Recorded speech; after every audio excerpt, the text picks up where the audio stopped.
Yeah, the lively YouTubers out there. We've got a couple of comments already, so another comment too. So, Nice. yep, and three people already. I see that, so that's great. Happy to hear it. Hello, everybody. Welcome back to Comics for All. Today is Thursday. No, Wednesday. Sorry. Yeah, Wednesday, March 5th, 2026. So we're already into the third month of the year, which is kind of Uh, crazy. I My think you name. had it right. It's Thursday. Oh, it is So, Thursday. Yes, I'm sorry, everybody. I've been working at home for a while now, and the days kind of blur together. But my name is Jameson. I'm your host here at Comics for All, a comics librarian.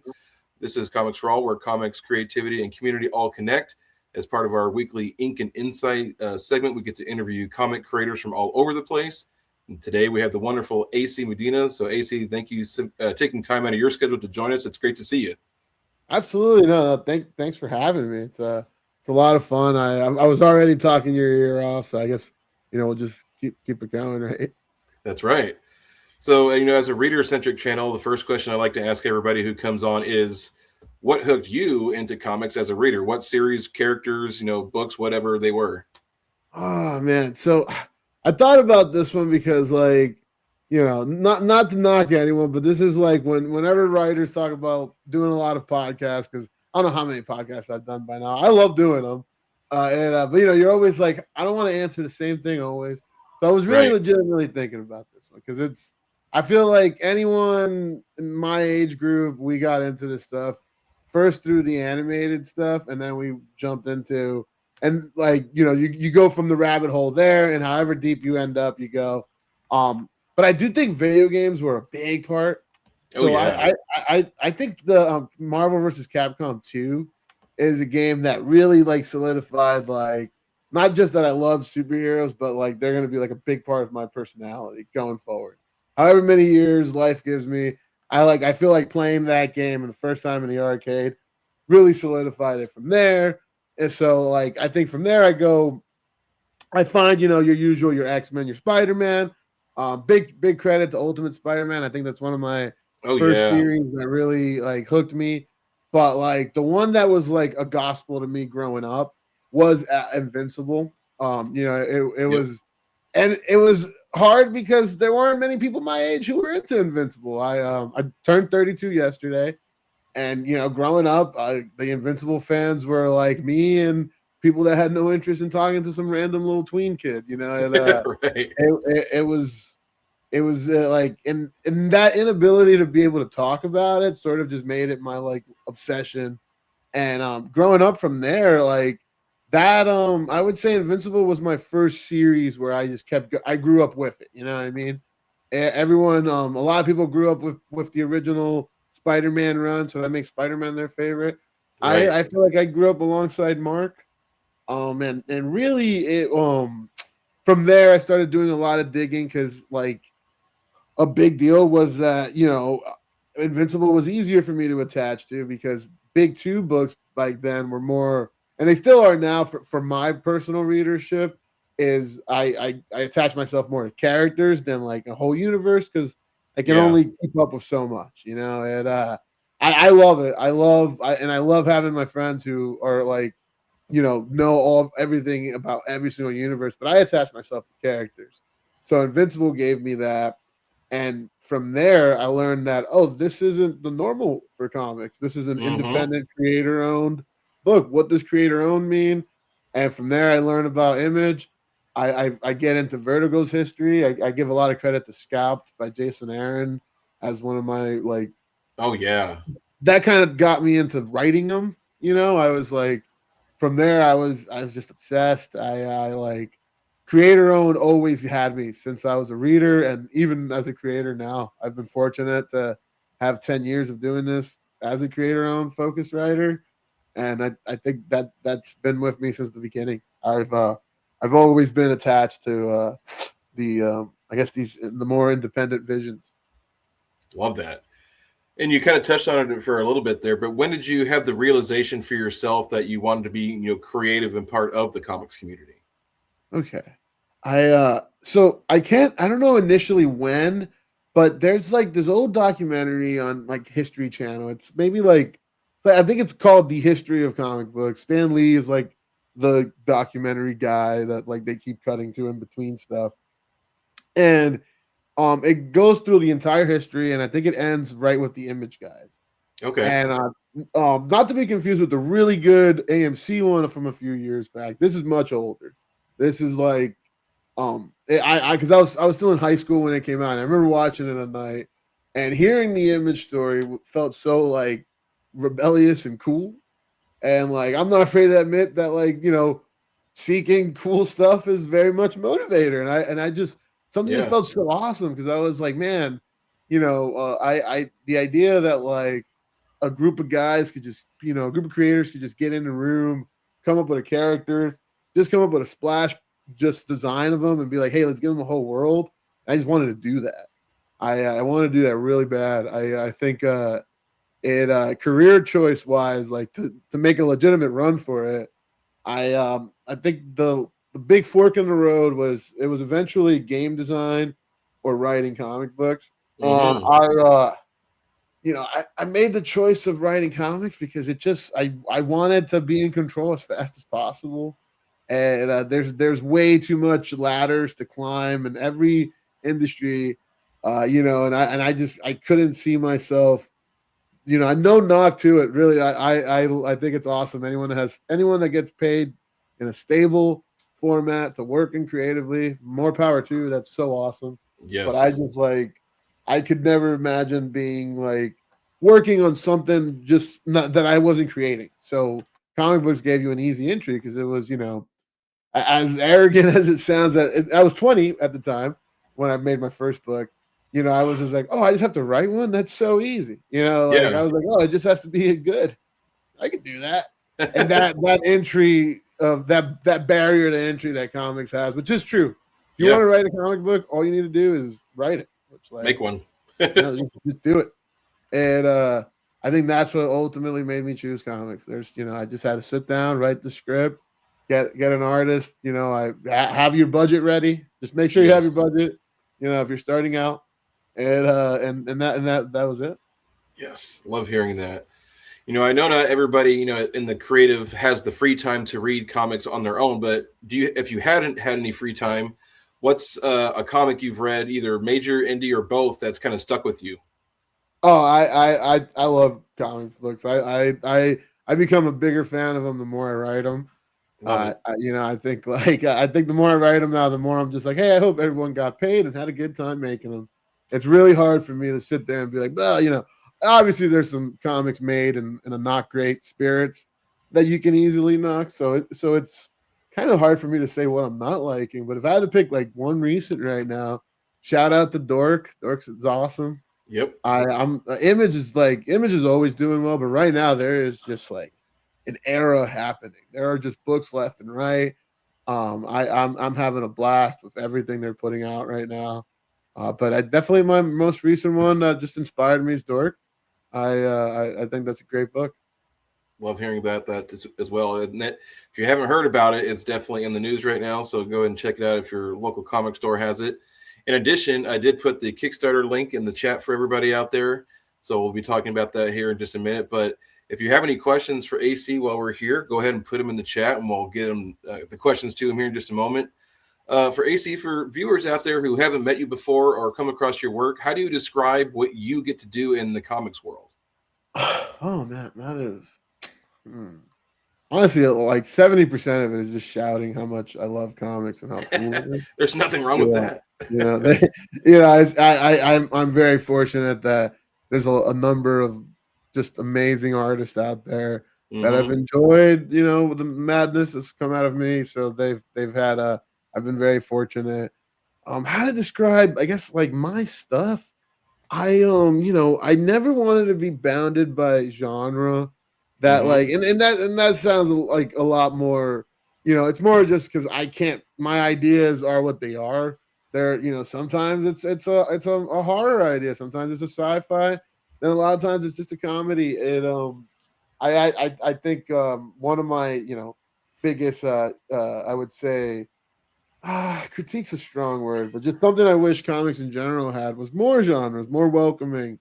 I think right now we're in an era where finally people have listened, and horror is one of the kings. And when I It was starting is. out, people were very apprehensive of horror. They didn't think it would, you know, it wouldn't get attention. And suddenly now the industry is very much being carried by horror in many ways, and it's great. I've always said I've sort of I'm very fortunate with who I work with, and one of mine is my writing partner, Mina Elwell. She's always wanted to be a horror writer, and when we first started out together, I actually wanted to do more like crime, but that's a genre right now that not a lot of people are too faithful in. So as a young writer, Right. you weren't selling many crime stories, but I was fortunate to sell a couple horror stories, and from there I just sort of found my horror lane. But I wouldn't say I'm also just a horror writer either. I think truly if I had to pick a broad stroke statement, I like to be boundless in themes and idea, but grounded by characters. There you go. I love the idea of being able to explore any world, any kind of world, but making sure like your character is someone that you can, get behind, whether it's in a good way or bad way, it's up to the story. But I've always had that. I've always said that if there's any sort of through line in all of my work, it's gonna be the voices of my characters. I think the idea of like a very powerful super being of endless potential having the most human of insecurities is why comics has worked as a medium for as long as it has. Yeah. It's I think our favorite characters are described in that manner. I think we're able to see worlds where there's multiverses, but we're like, hey, what kind of hot dog does Captain America like in this world? That's right. Is he from Brooklyn or is he suddenly from the Bronx? Like, there's like, I think I never forget where you're grounded on, and I think character, can't stress it enough. I think I've always believed that you can have the simplest of plot, but if your characters are complex enough, you've redefined the whole meaning of any story. I think That's a good way to put the it. characters, they really give you everything. We've got a couple of questions in the chat I wanted to get to you. From When Drax Attacks, if you were given the chance to write any established comic book series, which title would you want to write? Oh yeah, I don't know. I think most series I think are handled. Or I guess if this is like one of the big two or big, Mm-hmm. I It can be a really good, indie series too. Like Granite State Punk, what? Travis Gibb, and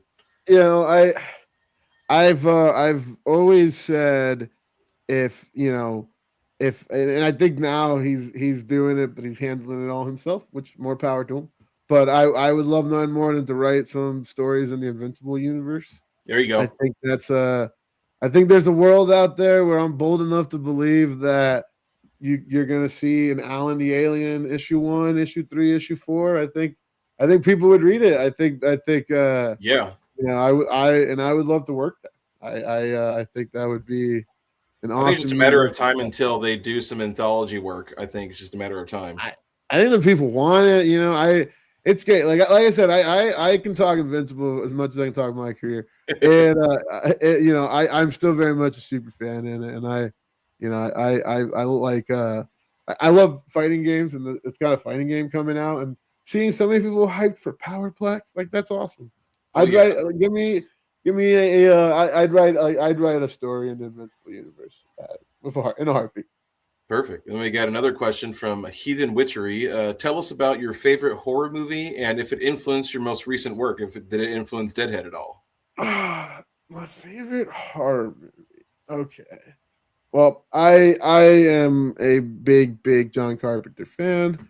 I can watch The Thing as comfort food for me, which I've realized is a very much acquired taste because if you watch that movie with a first time viewer, you can see like how psychologically affecting it is. And for me, it's comfort food. Like these are comfort characters. I know they're gruesome fates, and but I enjoy it, and I think Yeah, so the thing I would obviously throw on there. It's so hard for me to label it, but Great choice. I would say the thing is my thing might be my favorite movie. I don't know. It's like the thing, Jaws. Who knows? But I just it's and I think what I love about it most is and I how it connects to Deadhead is I like horror where the main characters fight back. You know, I Mm-hmm. think not to say that I don't like seeing someone be attacked for like an endless amount of time. I just am a big believer that what makes horror shine is that you can present the most horrific situation and someone's going to do the right thing to survive. You know, I think it's a you know, it speaks a lot to the human spirit. It speaks a lot to like what we're, you know, like to root for, Yes. and that's what I love about the thing is that there's kind of there's different characters surviving there and being heroes in their own way, but like McGreedy is perfect to root for. You know, it like it lets a lot of leaves room for a lot of moral questions and yeah, I would say that I think a big inspiration for me for horror too. I have a lot of different inspirations that I pull from, video games being a big one, and I'm a big fan of the Resident Evil series. Oh And yeah, great choice. they that's also a series where the leads fight back, you know. And I Mm-hmm. think how it goes back to Deadhead. That is quite literally what Deadhead is about. Love It's that. really Well, that yeah. goes right into my next question. So, Deadhead has this kind of raw, undead vibe. Let me pull up one of the covers here. There we go. Yeah. And it's doing very well on Kickstarter. It's got 8 days left. Can you kind of give us your elevator pitch for Deadhead, the character, and kind of where the series is at after 4 issues? So I would say Deadhead at its core is a slasher who slashes slashers, which you know it's a fun thing to say, mouthful, but it really is. And he does like, but he literally slashes them, and we're slashing at the idea of slashers. We're one big motivator for making Deadhead was I think there's a lot of amazing horror books. It's endless amounts.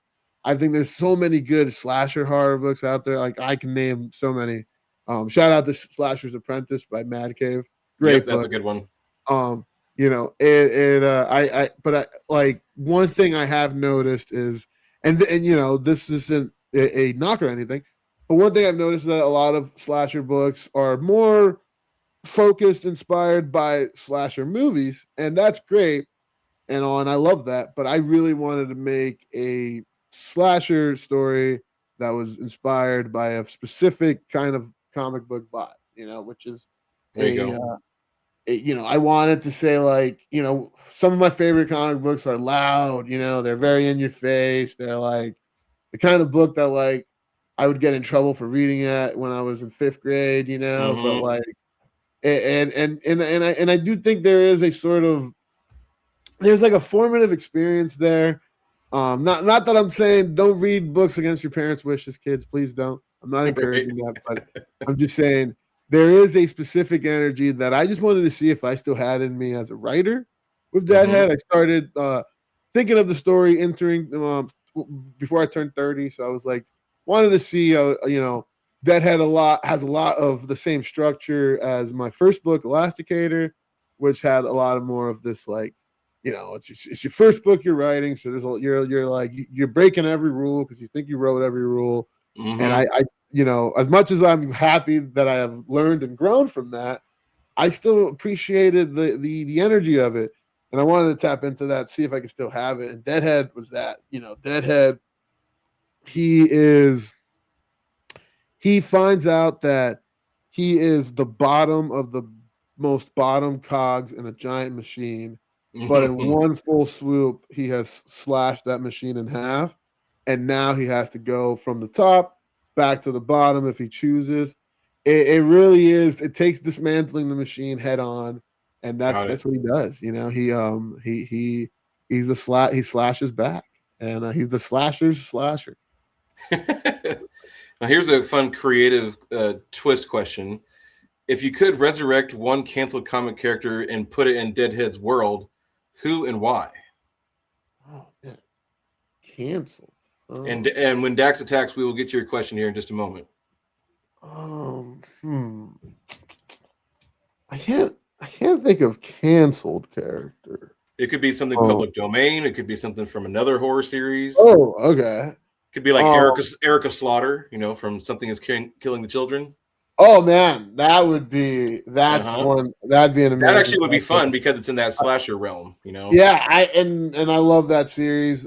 Please, that is like, oh man, talk about horror carrying comics right now in so many ways. That's an amazing series. That's a great shout out. Honestly, I'm gonna take that answer. It's not canceled character, but I would love to see. I would just love to see that. I think both of them have the same sort of mentality. Yes. And again, just an amazing book, amazing world, universe. So yeah, no, I'd like that answer. I'll go ahead and get to Dax Attack's question here. He wanted to ask if there are any creators or comics or publishers that you wanted to shout out while you were on here. Oh man, I think there's too many to shout out. There is. There's so many right now. But honestly, I'm gonna keep it in house. I'm gonna shout out Iron Age. Yeah. Great choice. I think right now, I'm obviously I'm a little bit biased. It's where my book is, but Iron Age is giving a chance to stories that can and will succeed in comic books. They just need to be given a lane. Yeah. And I think Iron Age has that because Iron Age is ran by someone who not only knows the comic book business from a business mindset, knows it from a creator's mindset, but also knows it from a fan's mindset. First and foremost, I will admit I am someone that doesn't really know so much of the technical terms. I like when people ask me, "Hey, what kind of printing do you use?" I'm always like the good kind, I guess. I don't know, not no disrespect on it. I just don't know so much. Like I didn't know the word gloss had so much power in comics until working with Iron Age and John Santana is the publisher, and the way he talks about even the smallest, most minute things, it just lets you know that it's someone that cares. And comics is carried a lot mostly off of that. It's you have to. I tell anyone that wants to get into this industry, you have to love it, and like those words they're seared into everyone that makes comics. Yeah, for better or worse, the phrase is the common phrase is comics will break your heart in some form. I try not to believe that one so much, but shout out, that like if the king said it, I'm not going to say anything against it. That's but it's one of those things where the way to stop it from breaking your heart is by loving this stuff. Yes, and shout out to Iron Age for that. I now obviously I am firsthand been very fortunate. We have a lot of awesome things in the work, I, as cliche as it is to say, I don't think Deadhead would happen anywhere else. And I think the reason you hear that so much about so many awesome books is that because people take that chance, and from taking that chance, you get the rewards. Like you'd be surprised how often more you'll hit on taking a chance on a book that others won't. And I think Iron Age, I kind of say this all the time, but Iron Age has a real Captain Kirk doesn't believe in a no-win scenario sort of mindset like I think you really need to make it here. So I think there's a shout out. Well, and the way you kind of said it too, it seems like the bigger the publisher, the less risk they're willing to take on stories. Absolutely, but like I understand that. It's when you've grown to a size, you've known what works, what doesn't work. Mm-hmm. So I think we're so lucky right now that the biggest publishers are taking the biggest swings. Like I think, right now there's nothing cooler in comics than the Absolute universe. Mm-hmm. And I think part of the reason why it's so awesome is because it at its heart, it's very much a creator focused sort of, universe. It very much like I think the readers are reading for the creators there. Like I think, it's one of the perfect balances where obviously if it's a Batman book, you're gonna get people to read it, but I think their readers are aware that this, you could think of the Absolute universe, you take away the DC skin, and it could be a creator-owned universe, and it still works. And I think that sort of mindset is really what's making it be so awesome. And I think that just speaks for everywhere in comics right now. Everyone is just trusting creators' visions, and I think Yes. you're getting the rewards for it. Absolutely. And now we get to delve into the Kickstarter a little bit itself. You've already reached the 100% goal, which is awesome. So anybody out there who wants to support the campaign, everything that you are adding to it now is just going to make the trade paperback that much better and that much more available for everybody. What is your kind of game plan, for these campaigns, and how do you kind of balance that on top of your other creative things you're doing? So, Kickstarter was something that I'm not afraid to admit I was very scared of for a while because, I think I've been fortunate to be in the direct market since I started my career, and have not had a book not in it. So I still am able to experience both sides of the industry, but there's just a vulnerability with Kickstarter that There I is. wasn't ready, to like accept. And not to keep like, trust me, I give them plenty of hell to deal with sometimes. So I promise I'm not, just brown nosing my publisher here, but a lot of the credit has to go to Iron Age for helping us take the weight. I think that's definitely benefited. We've been informed every step of the way. We know there is a plan, there's a structure, there's a schedule, That's there's a huge. foundation, and all of that it really helps us. I don't know if I'd be ready to quite take on a Kickstarter just me again yet, or but I do get to help out a lot, which is awesome. And on the flip side of everything, the vulnerability of a Kickstarter has a positive side because seeing we hit our goal for Deadhead twice within 12 hours. That says a lot. It tells you it's very reassuring, which is not something you get easily in the world of comics or Yeah. anywhere. And I think that's definitely been why the Kickstarter has worked the way it's worked. Perfect. And you kind of touched on it. Is there any other lessons or things that you've kind of learned along the way that you're applying to this particular campaign for the trade paperback, which is, I feel like, a really important thing because as we were talking about before we got on, the trade paperback is where the library market and a lot of readers today are reading things in that collected version. Absolutely. I think if I had to give like any sort of advice or lesson learned is really put yourself in a backer's shoes. I like to credit myself that I while I'm inexperienced as a Kickstarter runner or whatever, I've been a backer forever. Like as soon as Kickstarter launched, I was on there. Mm-hmm. I'm a big board games guy. I'm quite So nerdy. many games on there. My goodness. Oh, it is. I think the board game industry has turned crowdfunding into an art form, and I think part of that is because they always deliver. So Yeah. those are two things: put yourself in the shoes of a backer and deliver, because that's ultimately what you have to do. And I think we've done that really well. A lot of our backers are returning backers.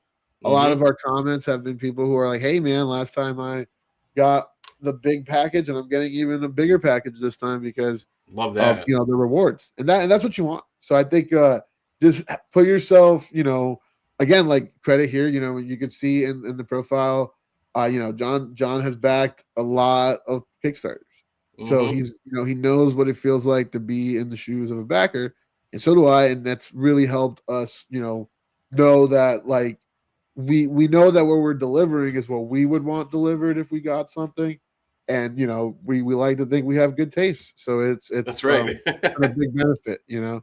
I think when it comes to the Kickstarter, I very much remove myself from a creator, and I think of that as with everything I make.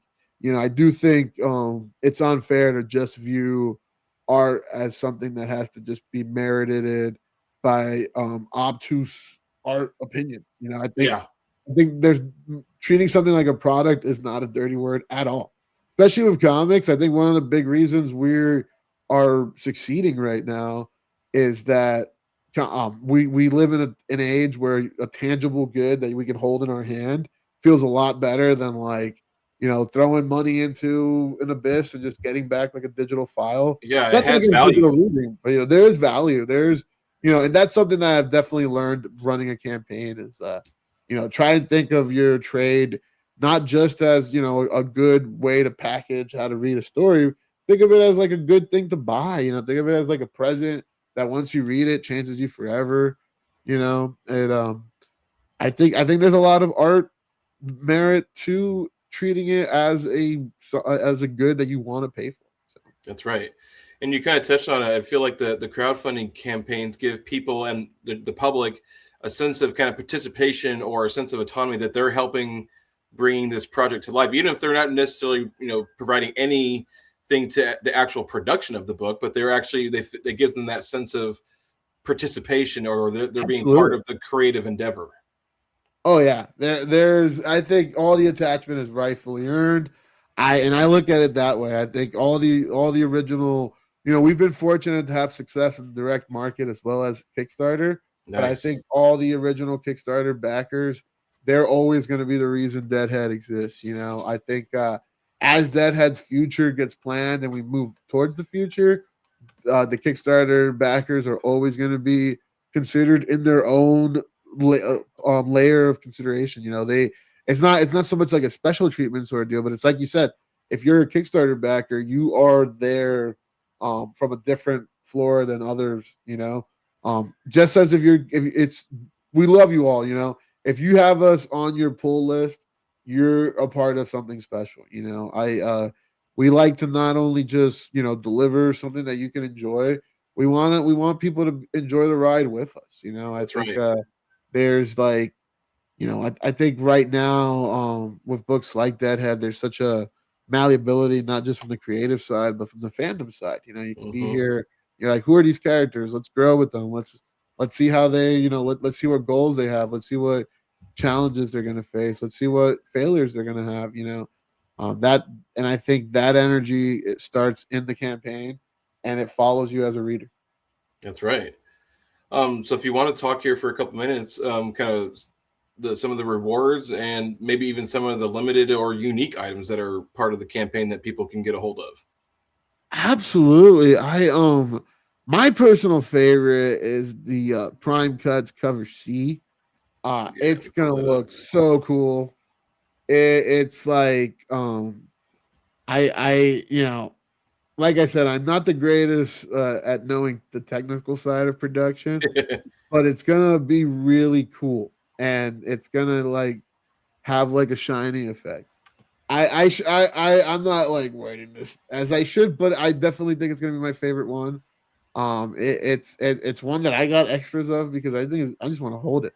Right. So I definitely recommend that one. That's the Prime Cuts covered C. It's one of the featured rewards. I am a big fan of cover B as well. That's the cover by Kit Wallace, a There we longtime go. collaborator of mine and one of my closest friends.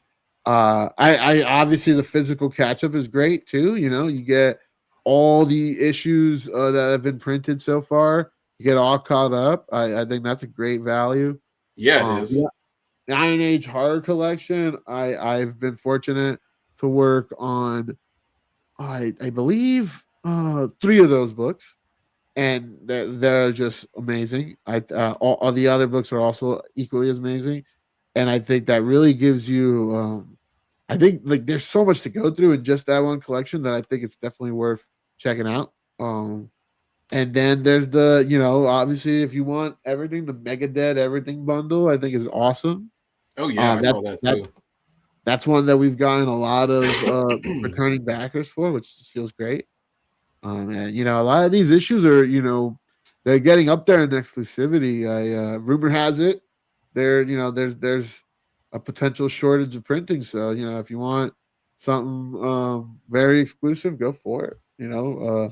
Not to say we're not going to keep them coming. We Right. for sure are. But that said, I definitely think there's a lot of good rewards here, and I think it's if you've backed us already, we can't thank you enough. Absolutely. I wanted to get to Heathen Witchery. I didn't want to make sure that we didn't forget your question.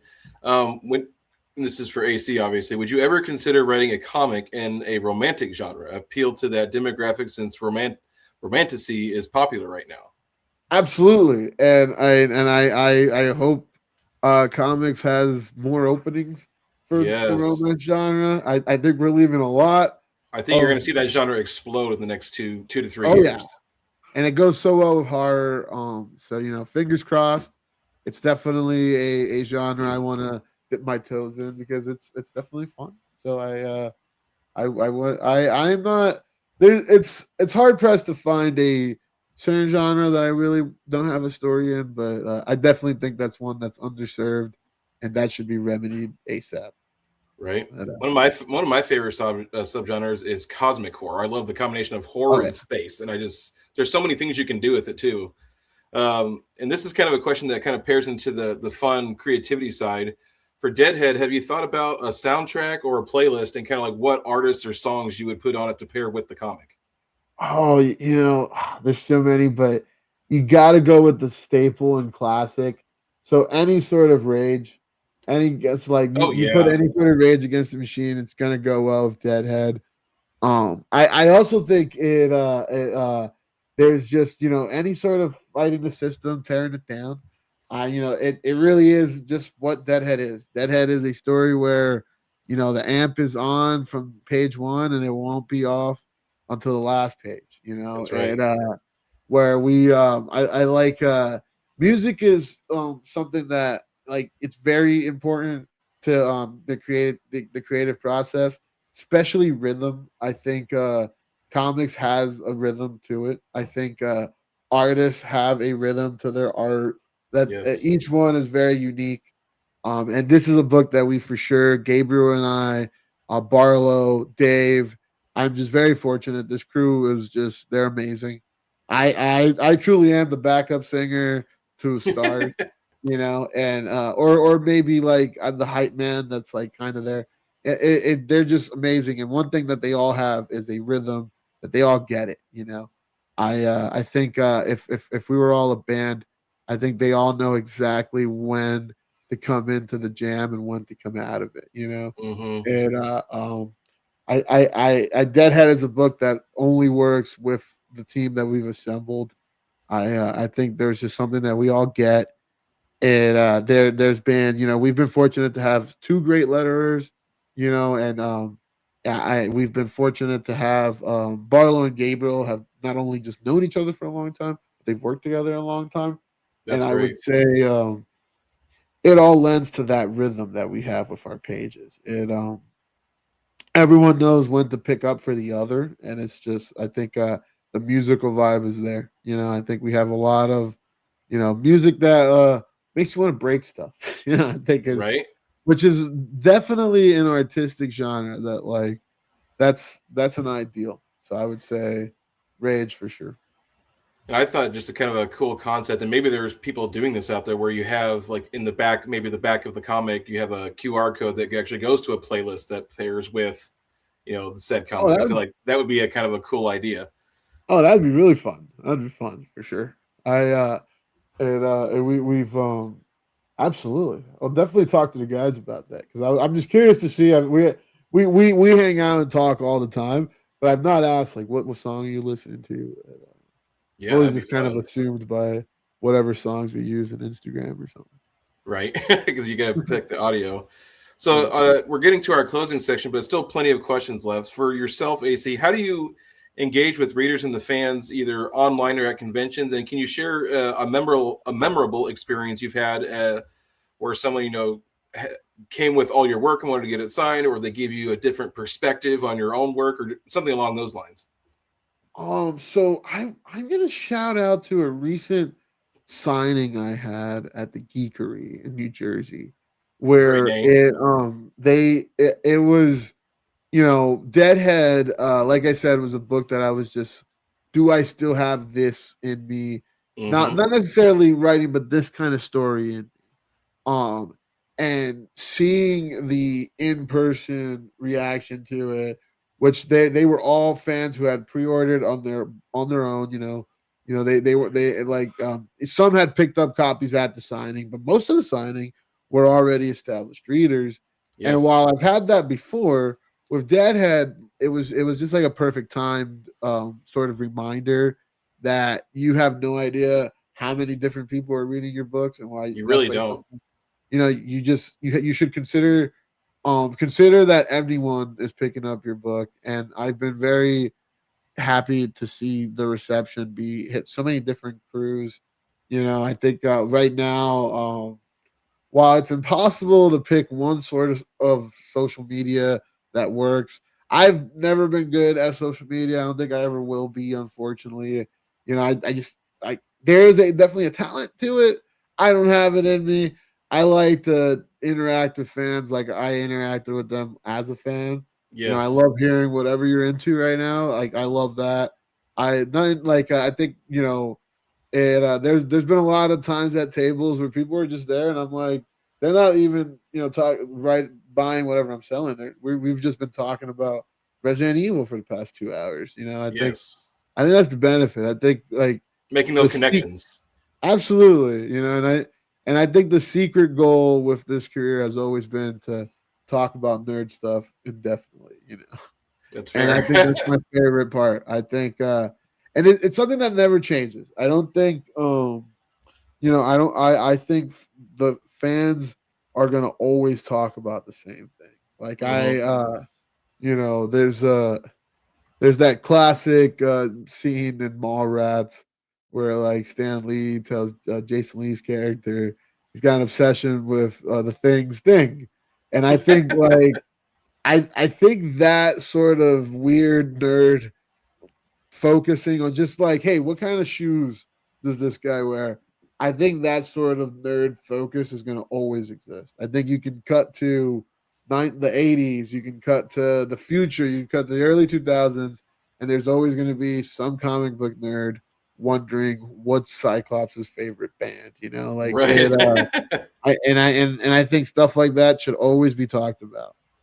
I think part of our favorite characters is trying to is keeping that conversation going, and I think that's what makes being a fan of this stuff so much fun. Got to agree with you on that end.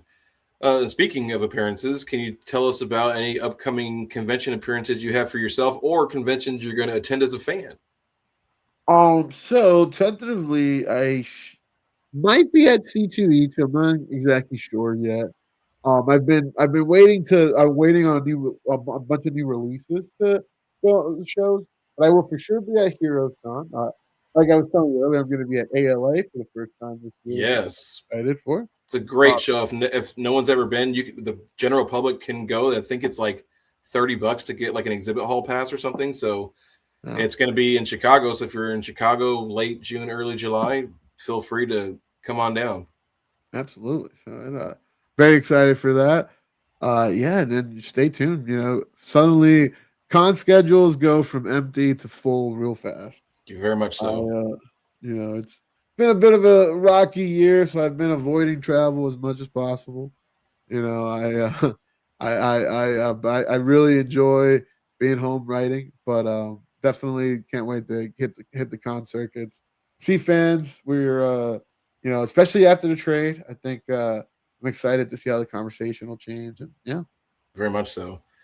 Are there any hints or things that you can talk about of other projects that you're working on in 2026? Well, we just got our final orders for Abattoir 6, which is my next series with Iron Age coming out. We had a Nice. Kickstarter last year. Very excited for that, and I think that's a book that once it hits, like, it's going to make a big. I'm excited to see the reception. It's definitely different than what I've worked on, but it's also kind of a culmination of me and my writer partner, Mina Elwell. We've been trying a whole lot of different things. We really aimed for the fences, so to speak, with this one. So we're very excited to see people's opinions on it.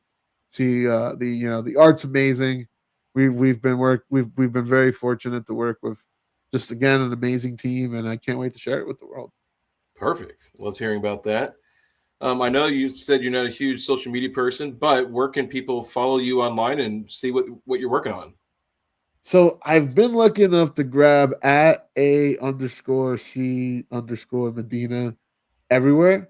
So yeah, you can find me there. I think Instagram I'm on the most. I I try to be better on Blue Sky and like I just like I was never good at Twitter, so when it like went down, I wasn't too worried per se, because I feel like career wise, I've been fortunate enough to establish myself with other routes. It is possible if you're and don't let the algorithm control you. Yep, You could beat that thing into submission. that's It's right. like Fight back. it's like a video game. You can I promise if you've been a FromSoft boss, you can beat the algorithm. And I try to do that.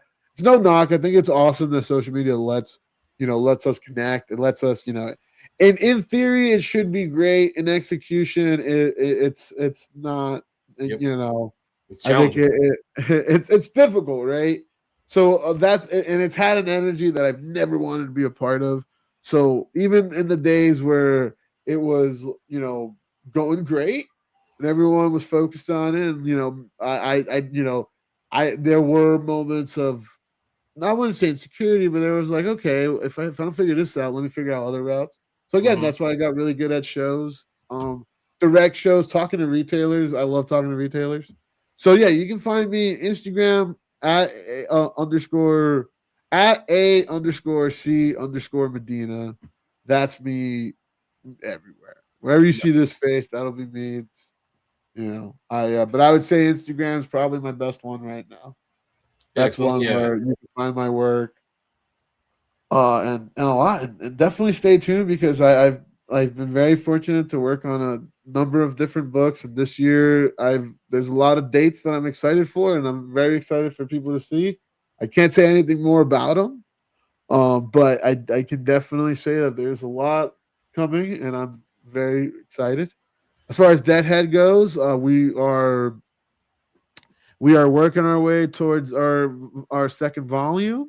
Yes. As always, the future of a comic exists if you pre-order it. So if you want Deadhead, pre-order Deadhead. Just keep pre-ordering it. Tell everyone.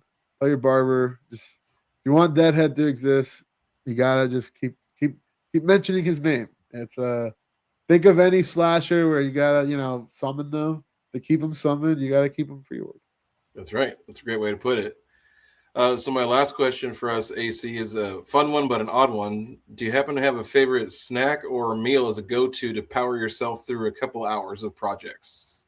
Peanut butter. I Peanut think butter, anything with nice. peanut butter. I'm not afraid to at certain cons. I've just all I've needed is a spoon and a jar of Skippy. And There you sometimes go. you got to make do. But yeah, no, I would say peanut butter for sure. It Great choice. Creamy, uh crunchy. any any Any. if Ah, sometimes I like surprises. I think I think crunchy should be more readily available. It's not as much, no, it's not. because it's difficult to find. But I definitely don't no complaints. I love hearing that. Well, AC, thank you for coming on Comics for All today. It's been a pleasure talking to you. Is there any last thoughts you'd like to share with the viewers before we go? Uh, you know, I just keep reading comics. I 100%. and that's not coming from a place of like, please keep this alive. Comics are gonna exist forever. Yep. I hate to burst any bubbles of negativity. Comics are never gonna die. We might, or we as a species, but comics, like someone else will come, some other species will come, and they'll be like, hey, do you want to draw? Sure, all right. And boom, it exists again. I think it's in our DNA. It's in our DNA to tell stories. It's why like even the earliest of mankind, they got on a wall with a rock wall with a Yes. rock, and started outlining and doing sequentials. They had their own lore battles and all that. So I hate to burst any bubbles. Comics are never gonna die, Right. but you are. So read as many as you can in your lifetime. Not to be morbid, but it is the truth. But we will perish. Comics never will. Absolutely. And the one plug I like to say is, if you're go to your local library and if your library doesn't have a comic that you want, ask them to buy it because they Oh, will make please, yes. They will make the effort at least to library find it, and if they can't get it, they'll let you know. But they will make the effort to try to get it. and comics. Let's be nicer to librarians and let's include them more because there are our great some of our greatest allies. Truly, I that's why I am so stoked to go to ALA. I am very excited. So yeah. As everyone should be. Well, everyone out there, thank you so much for joining us for 50, almost 51 minutes now. This has been Comics for All, where comics, creativity, and community all connect. And I think AC has been a wonderful representation of all three of those things. And we'll see you next time. All right. So take care, everybody. Have a good one, guys.